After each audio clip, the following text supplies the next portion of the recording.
राठौर क्षत्रिय समाज बियाबानी के अध्यक्ष श्री संजय राठौर चर्चा के दौरान बताया कि राठौर क्षत्रिय समाज बियाबानी की धर्मशाला का निर्माण शीघ्र प्रारंभ होगा। चुनाव के बारे में पूछे जाने पर उन्होंने बताया कि चुनाव भी करवाना है और चुनाव धर्मशाला की पहली मंजिल का निर्माण होने के पश्चात करवाऊंगा। पहली मंजिल का निर्माण 6 माह में पूर्ण हो जाएगा, तत्पश्चात मैं चुनाव कराऊंगा। राठौर पत्रिका के संपादक लोकेंद्र सिंह राठौर, श्री संजय राठौर एवं सामाजिक विषय पर चर्चा।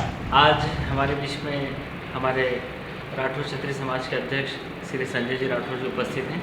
भाई साहब नमस्कार। नमस्कार भाई साहब, जैसा कि अभी हम देख रहे हैं वर्तमान में आप राठौर क्षत्रिय समाज के अध्यक्ष भी हैं और अभी आपके कार्यकाल को करीब 4 वर्ष पूर्ण हो गए हैं और तो समाज में इस तरह की मांग भी उठ रही है कि चुनाव होना चाहिए, तो इस विषय में सर आपकी क्या प्रतिक्रिया है?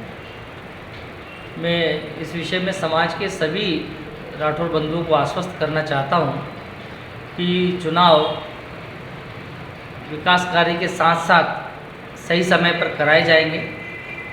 कोविड की स्थिति को देखते हुए हमारे समाज ने बहुत भारी नुकसान उठाया है, जिसके कारण हमारा 2 साल से सारा कार्यक्रम पूरा रुका हुआ है। 2 साल के पूरे कार्यक्रम पिछले हमारे बहुत अच्छे और बड़े पैमाने पर हुए हैं। आपने भी उसमें भागीदारी की है, भले ही वो अन्नकूट के कार्यक्रम हो, बुजुर्गों के सम्मान के कार्यक्रम हो, श्रावण की कांवड़ यात्रा हो, जन्माष्टमी का पर्व हो या डोल 11 का चल समारोह। राठौर समाज की शान के अनुरूप हर कार्य किए गए हैं, परंतु पिछले 2 वर्ष की कोविड के ठीक पहले 2020 में हमारे निर्माण कार्य चालू हो चुके थे। हमारे कार्यकाल में जो हमने समाज के सदस्यों को आश्वस्त किया था वह कार्य समस्त चालू हो चुके थे। 2020 की फूल पाती के कार्यक्रम में समाज की समस्त महिलाओं और पुरुषों ने उसको देखा भी है। करीब 1200 स्क्वायर फीट की तलघर की छत डल चुकी है।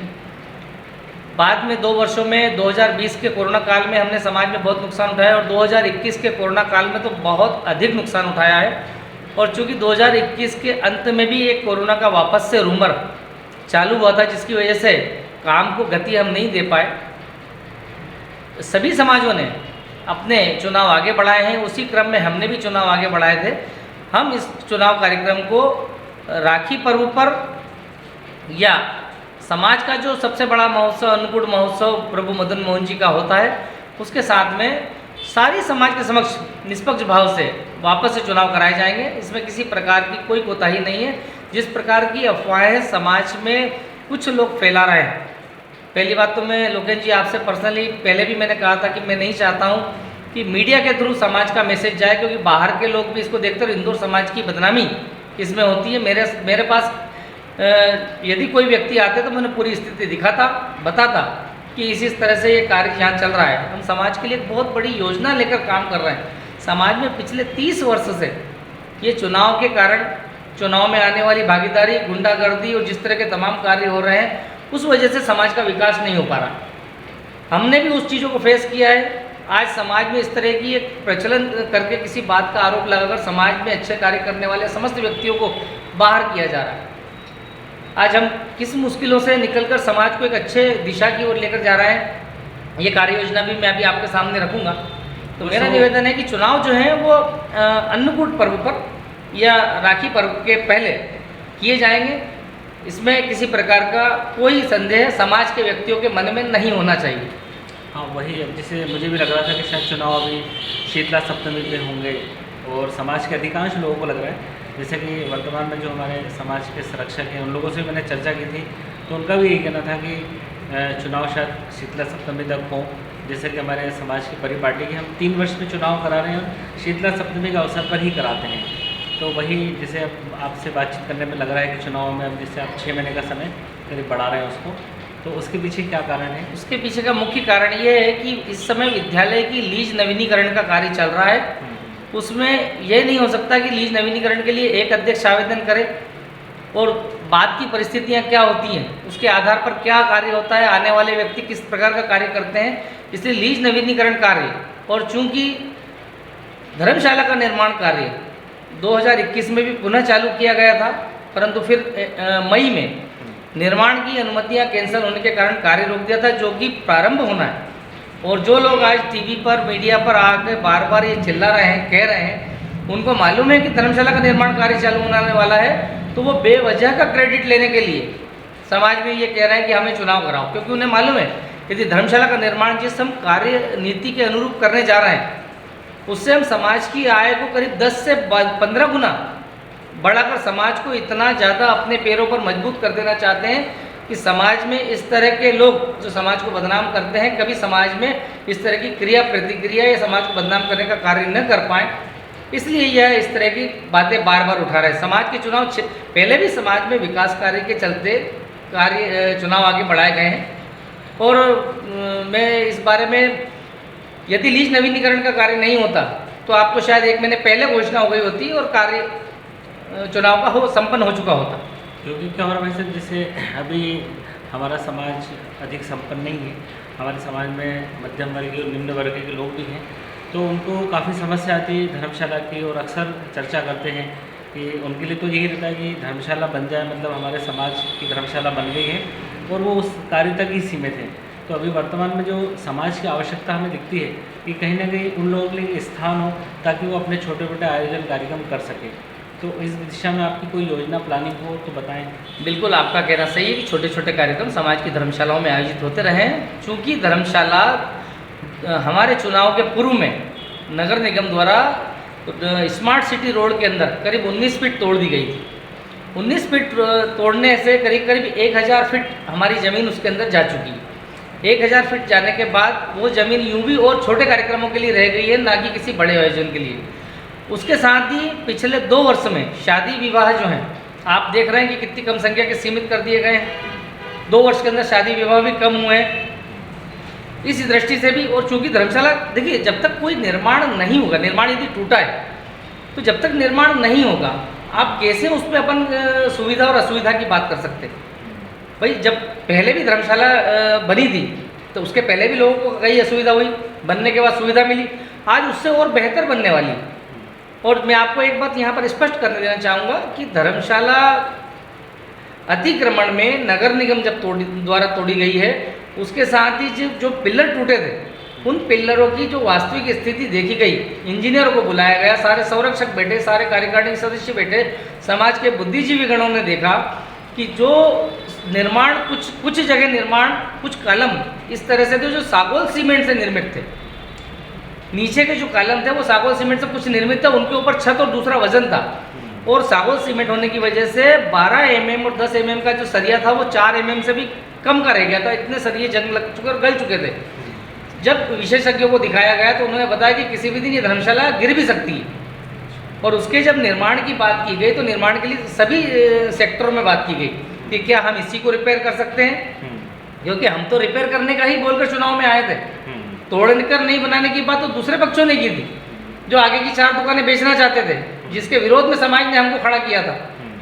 तो जो कॉलम और हमने देखे 3 सेक्टरों में, 4 सेक्टर में हमने उनको विभाजित किया, बात की कि इसी को पुनर्निर्मित कैसे किया जा सकता है, इसी को रेनोवेशन कैसे किया जाता। तो उसके अंदर जितने कॉलम थे उन्हीं कॉलमों में 6-6 इंची की कॉलम की रिंग बनाकर और परत चढ़ाई जाना थी, जिसके निर्माण की लागत करीब 650 रुपये करीब आ रही थी। इतनी लागत से अच्छा हमें ये उचित लगा कि हम नव निर्माण क्यों ना करें। तो और जो कि खंभे भी ज़्यादा हैं तो हम उसको इस तरह से बनाएं, आय के साधन हम इसी में से निर्मित करें। इन सब बातों को ध्यान में रखते हुए सभी को विश्वास में लेकर एक कार्य योजना तैयार की गई।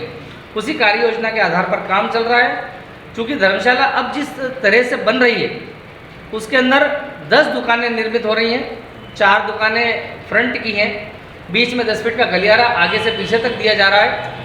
पीछे की ओर से उत्तर की तरफ से 10 फीट का नीचे रैंप दिया जा रहा है। तलघर का निर्माण किया जा रहा है। पार्किंग की पूर्ण सुविधा उपलब्ध कराई जा रही है। साथ ही मंदिर का भाग भी बढ़ाया जा रहा है। उसको 20 बाय 20 का मंदिर ईशान कोण में पूजा के हिस्से में बनाया जा रहा है। शायद हमारा कहीं मानना ये भी है कि कुछ यदि हम वास्तु मानते हैं तो उसमें हमारा पूजा का कोण कहीं और होने के कारण और पूजा की जगह कुछ और चीज़ होने के कारण भी हमारे समाज के विकास की रफ्तार रुकी थी। तो वहाँ पर पूजा का केंद्र बनाया जा रहा है, जिसमें आगे से भी द्वार रहेगा और पीछे से भी द्वार रहेगा।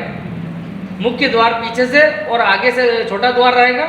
साथ ही वहाँ पर 8 फीट चौड़ा पहली मंजिल पर जाने का रास्ता बनाया जा रहा है।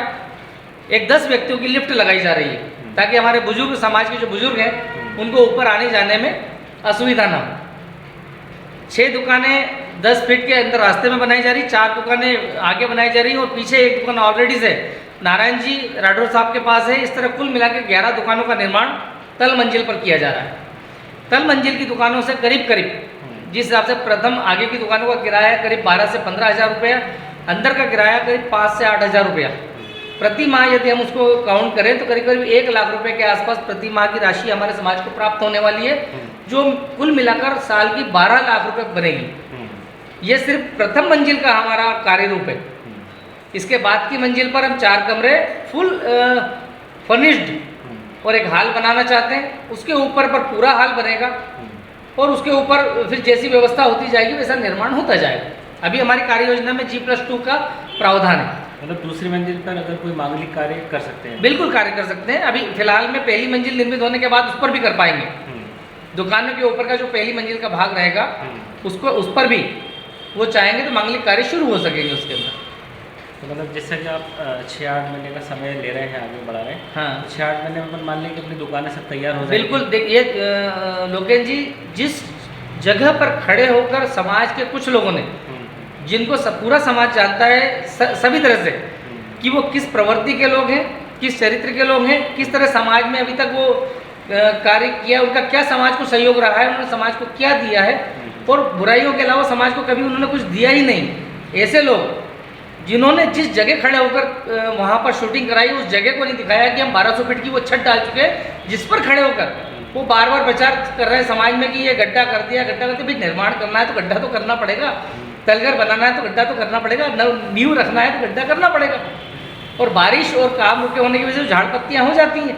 तो जो 1200 फीट की हम छत डाल चुके हैं, उस 1200 फीट के ऊपर हम चाहते तो 4 दुकान 2 साल पहले भी बना सकते थे, परंतु हमें वहाँ पर पीछे भी निर्माण करना है और तीव्र गति का निर्माण होना है। इसके लिए हमें आगे बड़ी जगह चाहिए, जिसके लिए 4 दुकानें अभी नहीं बनाई गई हैं। 4 दुकानों की छत बनकर पहले से तैयार है। आगे की पीछे की जो करीब करीब 1800 फीट 2200 फीट की छत और डलना है। उसके अंदर भी हमारे पास कई अवरोध आए। पहले जब कार्य चालू था तो चलते कार्य के अंदर हमारे ठेकेदार जो थे उनका एक पुत्र शांत हो गया था, उसकी वजह से कुछ कार्य रुका। उसके कुछ समय बाद ठेकेदार की भी मृत्यु हो गई अपने पुत्र के शोक में। उसके पश्चात में इंजीनियर साहब कोविड में आ गए थे। उसके बाद में 2020 का काम रुका, फिर 21 के अंदर काम वापस शुरू किया गया। तो बारिश के अंदर जब हम तलघर में वो कॉलम डालने जाते हैं, हमारे कॉलम करीब करीब 13 फीट नीचे जा रहा है। हम समाज को इतनी मजबूत धर्मशाला देना चाहते हैं कि आने वाले टाइम में इसको 5 या 6 मंजिल भी ले जाया जा सके।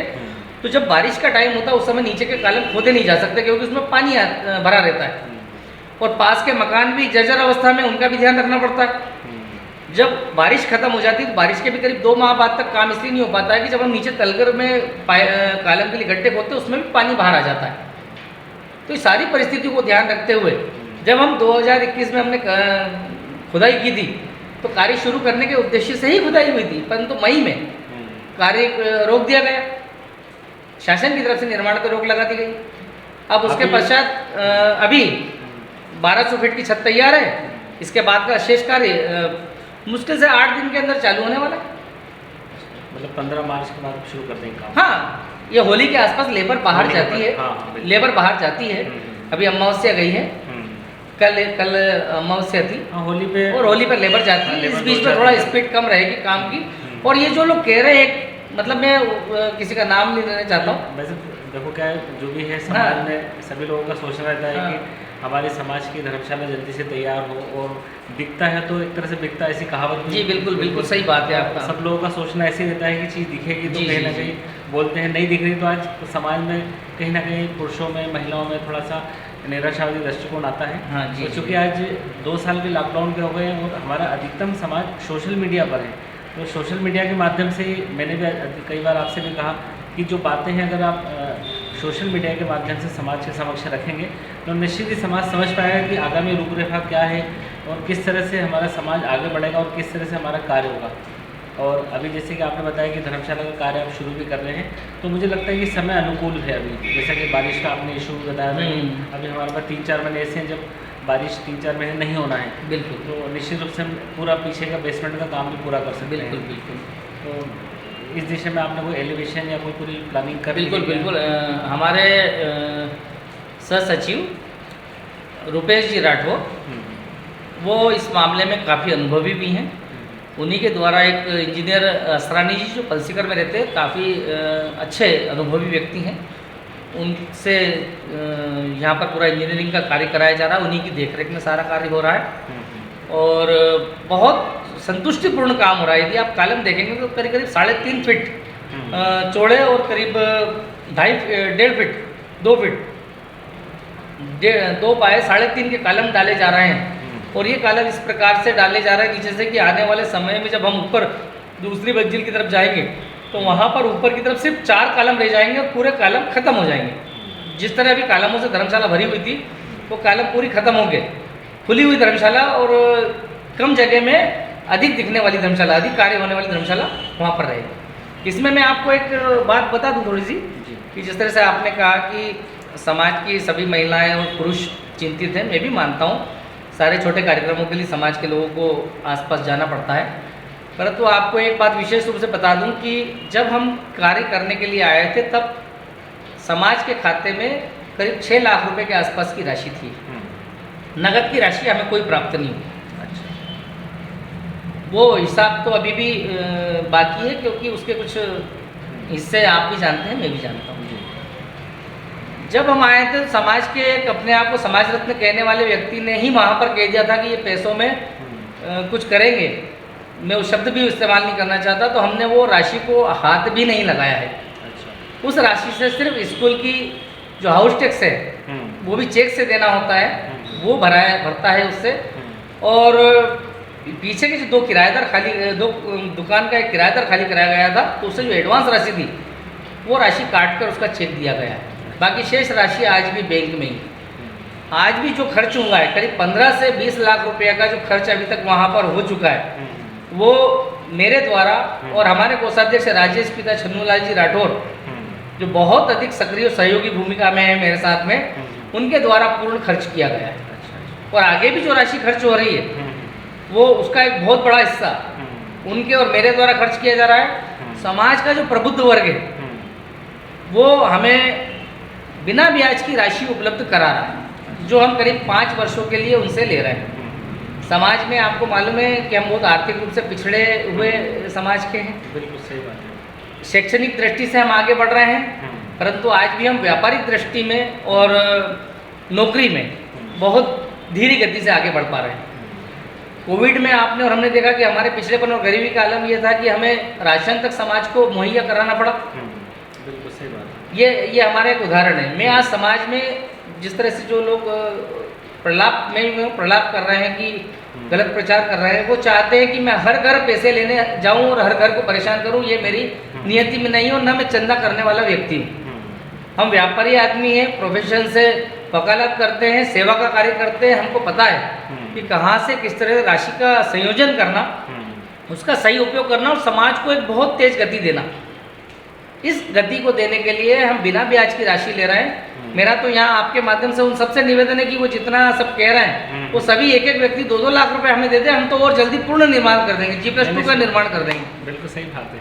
क्योंकि कहना अलग होता है और करना अलग होता है। मुझे उनमें कहने वाले कई लोग हैं, उनकी आर्थिक स्थिति की संपन्नता का भी पता है, उनकी प्रगति का भी पता है, उनका शैक्षणिक स्तर भी पता है और समाज को भी पता है कि वो किस तरह की वार्ता कर रहे हैं, किस तरह के शब्दों का उद्घोष कर रहे हैं, उनको जो चारित्रिक संस्कार मिले हैं वो उसका पूरा वर्णन समाज के सामने कर रहे हैं। ये सामने सब पूरी समाज को नजर आ रहा है। मेरे पास समाज के जितने शिक्षित वर्ग है, बौद्धिक वर्ग है, जिसने मुझे पूर्ण सहयोग करके, इन्होंने नहीं, जो टीवी पर वहाँ बोल रहे हैं, इन्होंने किसी ने मुझे उस समय सहयोग नहीं करा है, किसी ने ना तो वोट दिया है और ना ही किसी प्रकार का सपोर्ट दिया है, जबकि इन्होंने समाज के हर घर पर जाकर गलत गलत नारे लगाए हैं। यही वो लोग जो आज कह रहे हैं कि हमने जिताया, हमने बनाया, ये वो लोग नहीं है।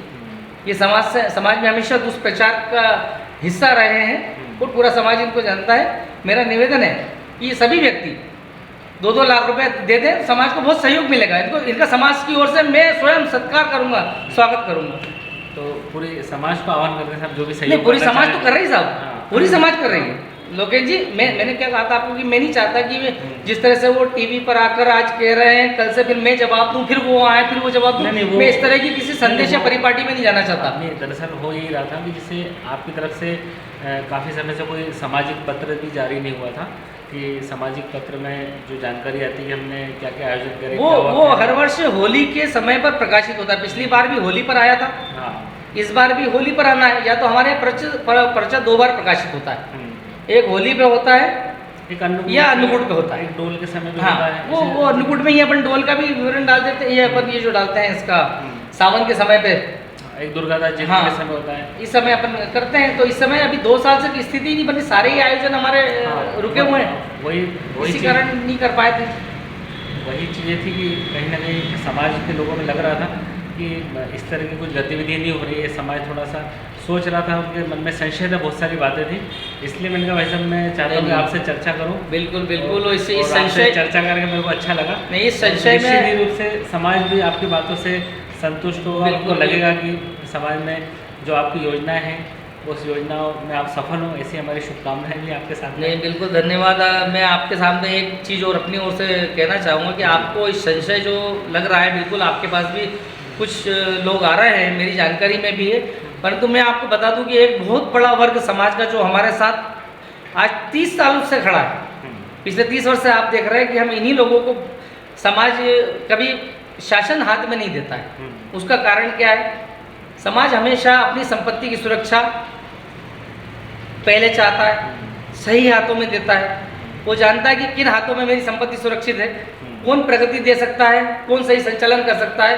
तो पिछले 30 वर्ष से उन्होंने एक वर्ग को हमेशा हराया है, एक वर्ग को हमेशा सपोर्ट किया। तो वो वर्ग आज भी हमें पूरी तरह सपोर्ट कर रहा है। वो मीडिया पर नहीं आ रहा है, तो इसका मतलब ये नहीं है कि वो किसी प्रकार से संशय की स्थिति में, वो पूर्ण आश्वस्त है। और लोग मुझे आगे चलकर, जब एक समय आएगा मैं सब चीज़ें प्रकाशित करूंगा, वो आगे चलकर हमें चेक के माध्यम से, नगद माध्यम से पूर्ण सहयोग दे रहे हैं, आश्वस्त कर रहे हैं और निर्माण के लिए कह रहे हैं कि आप निर्माण कीजिए, हम आपके साथ खड़े हैं। जो लोग कोविड की गंभीरता को नहीं समझ पा रहे हैं, आप उनको रहने दीजिए। और एक बात और विशेष मैं आपको बता दूँ, देखिए हमारे समाज में इस तरह से लांछन लगाकर अच्छे अच्छे लोगों को, समाज की कार्य करने वालों को घर बिठा दिया गया है। ये आप भी अनुभव कर रहे हैं, मैं भी अनुभव कर रहा हूँ। किसी को ईंट के नाम पर कि आपने ईंट ज़्यादा पटका दी, नुकसान कर दिया, वहाँ कर दिया गया। कभी किसी को अध्यक्ष बनने के पहले उसके पास पैसे नहीं जाए, वो काम नहीं करे, इसलिए सरिया ला के पटक दिया गया। कभी किसी के नाम से गलत पर्चा निकाल दिया गया, उससे व्यक्ति को हतोत्साहित करके बिठा दिया गया। मेरे बारे में भी चुनाव के पहले से काफ़ी अनाप शनाप बोला गया। अभी भी वो लगातार अपने कार्य में लगे हुए, उन्हें मालूम है कि यार हम और 2 4 5 लोग जो बचे हैं, इनको यदि किसी प्रकार से घर बिठा देंगे तो हमारे लिए फिर मैदान साफ रहेगा, हम जीत जाएंगे, फिर हम अपनी मनमर्जी का काम करेंगे। परंतु ये समाज इतना जागरूक, सुचारू, सुशिक्षित, सुव्यवस्थित और सुसंस्कारित है कि वो जानता है कि हमें किन्हें सहयोग देना है, किन के मार्फत कार्य करना है। आज हमारे पास विद्यालय का एक बहुत बड़ा काम है। विद्यालय की पूर्ण स्थिति को आप जानते हैं। उस संबंध में हमने, इन्हीं लोगों ने कहा था कि 17 साल बाद साधारण सभा हुई, उसमें सारी बातें हमने खुल के सबके सामने रखी थी। उस समय हमें इन्होंने काम करने से रोका था। अब उसके बाद अब स्थितियाँ ये बन गई हैं कि विद्यालय के लिए हमें निर्णय लेना बहुत गंभीर विषय हो गया है। आज मैं आपके सामने बड़ा मतलब छोटा मुँह एक बहुत बड़ी बात कहने जा रहा हूँ, पर भगवान करे कि आप जैसे सहयोगी मेरे साथ रहेंगे तो हम इस बात को बहुत अच्छी तरह से सफल करेंगे। क्योंकि देखिए आने वाले समय में मैं 1 बार चुनाव लड़ लूँगा, 2 बार लड़ लूँगा, इसके बाद कहाँ। मैं हमेशा संगठन में रहा हूँ। मैं 14 वर्ष राष्ट्रीय स्तर पर युवा प्रकोष्ठ का अध्यक्ष रहा हूँ, प्रदेश में कोषाध्यक्ष रहा हूँ, प्रदेश में अध्यक्ष पद का चुनाव लड़ा हूँ, राष्ट्रीय में चंद्रपाल जी को लेकर आगे बढ़ा हूँ और मैंने चुनाव को पूरा फेस किया है। और आने वाले समय में मैं राष्ट्रीय अध्यक्ष का स्वयं दावेदार हूँ। तो कहीं ना कहीं यहाँ पर जो आरोप लगाकर बदनाम करने की साजिश की जा रही है, उसके अंदर कहीं ना कहीं किसी बड़ी संस्था का भी एक लोग मौजूद हैं कि उन्हें यहाँ पर बदनाम इस तरह से कर दिया जाए ताकि वे हमारे सामने चुनाव न लड़ सकें। इस तरह की भी एक साजिश चल रही है।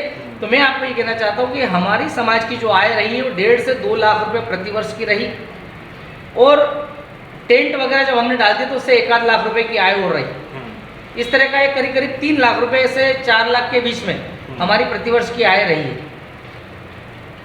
परंतु हम उस 2 लाख रुपए की आय को, क्योंकि वो 2 टेंट की आय के अंदर कई बार विरोधाभास हुए, कई बातें हुई, कई झगड़े हुए, विवाद हुए हैं। एक समाज के व्यक्ति जो टेंट का थोड़ा मोटा काम मतलब अंदर समाज के नाम से संभालते थे स्वयं के फायदे के लिए, उनको कई बार हमारी कार्यकारिणी के ही लोग उन्होंने ऐसे शब्द कहे हैं कि मारने तक खड़े हो गए 2-2, 3-3 लोग। वो हमारे मोहन भैया आलू वाले हैं, रामराज जी हैं, पीछे नारायण भैया के बच्चे हैं, ऐसे लोग हैं। तो मैं वो 1.5-2 लाख की आय को समाज की आय नहीं मानता हूँ।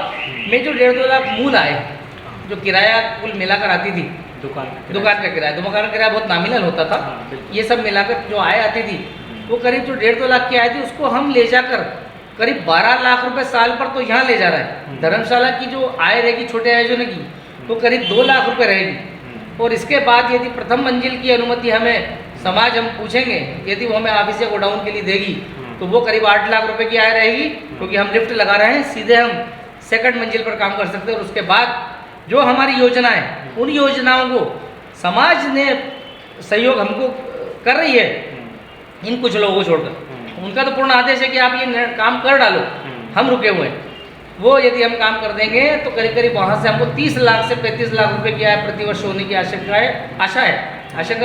है। और यह करीब करीब आय 50 लाख रुपए साल तक जा सकती है यदि आप जैसे सहयोगी लोग समाज के हमारे साथ हैं। तो हम इसको इतना आत्मनिर्भर समाज बना देंगे, जिस तरह से मोदी जी का कहना है कि आत्मनिर्भर देश, उसी तरह से हम इस समाज को आत्मनिर्भर समाज बना देंगे। और आप और हम पूरे देश में इंदौर राठौर समाज को मॉडल के रूप में पेश करेंगे। लोग इंदौर समाज को मॉडल के रूप में लेकर अपने यहाँ प्रगति की रेखाएं खींचना चालू करेंगे, और इसी मॉडल को लेकर हम अखिल भारतीय और प्रदेश सभा में प्रस्तुति अपनी देंगे। ये मेरा आपसे आपके माध्यम से सभी से निवेदन है। नहीं, निश्चित आपने इतनी सारी और इतनी अच्छी अच्छी बातें करी कि मेरे को भी सुनकर बड़ा अच्छा लगा। और मैंने भी बिल्कुल जो आप बोल रहे थे मेरे सामने फिल्म जैसी चल रही थी कि इस तरह से हमारा समाज उन्नति करेगा, आगे बढ़ेगा, और इस तरह से हमारी धर्मशाला बनेगी और इतनी हमें को इनकम भी होगी। तो निश्चित ही ये जो स्वप्न आपने देखा है वो बिल्कुल साकार हो, ऐसी हमारी कामना है। और भाई साहब आपने इतना समय दिया, नहीं, बहुत बहुत धन्यवाद। मैं तो धन्यवाद आपका देना चाहता हूँ, पर बस आपसे निवेदन ये है कि जिस चैनल के माध्यम से भी ये चल रहा है, आप वहाँ पर जो निर्माण हो चुका वो भी दिखाइए, ताकि समाज के घर बैठे हुए लोगों को ये संदेश न जाए कि जिस जगह पर खड़े होकर वो काम कर रहे हैं 1200 फीट की छत और नीचे के जाकर कालम, और वो भी दिखाइए, ताकि समाज के लोगों के मन में किसी के प्रति दुर्भावना ना। बिल्कुल भाई साहब, सही बात है। तो मेरा ऐसा निवेदन है कि एक अपना होली या फूल पाती ऐसे एक आयोजन भी जैसे वहाँ हो, अभी ऐसे स्पेस हो जाए तो अभी 2-4 दिन में कभी हुआ तो मैं आपको वहाँ पर आमंत्रित करूँगा। जैसे निर्माण कार्य शुरू होता है मैं आपको आमंत्रित करूँगा, ताकि आप समाज को ये बता सकें कि ये निर्माण हो चुका है और ये निर्माण शेष है और इसका कार्य चालू है। बिल्कुल। और मैं आपसे निवेदन करूँगा कि कृपया समाज में अच्छे संदेश जाएं, ऐसी ही व्यवस्था करें। नहीं, मेरा आपसे करबद्ध निवेदन है। बिल्कुल, धन्यवाद।